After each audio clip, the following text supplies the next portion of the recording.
కొంతమంది ఉంటారు పారాసైటిక్స్ అన్నమాట. వాళ్ళు వేరే వాళ్ళ మీద ఆధారపడి తింటారు.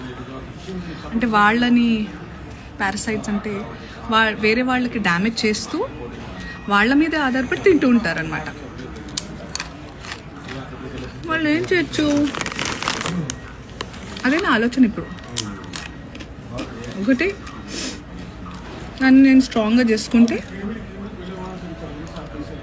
ఆ పారాసైట్స్ ఏం పీకలేరు అన్నట్టు పారాసైట్స్ అంటే తెలుగులో పరాన్న జీవి అంటారంట.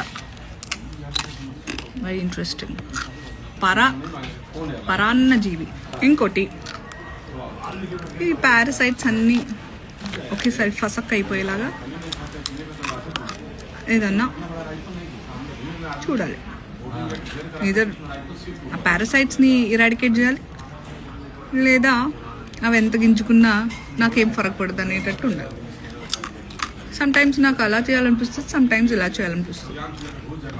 ఫైనల్గా ఎలా చేయాలనిపించాలని నాకు అనిపిస్తే ఈ టంగ్ ట్విస్టర్ అలా చేస్తాం, అలా చేద్దాం. ఏమంటారు? నేను ఎంత క్యూట్ ఉంటాను, ఎంత మంచిదాన్ని. ఎందుకు పారాసైట్స్? కానీ వాళ్ళు కూడా పాపం అలా చేయకపోతే వాళ్ళ బొజ్జు నిండదు కదా పాపం. ఓకే, చూద్దాం ఎన్ని రోజులు.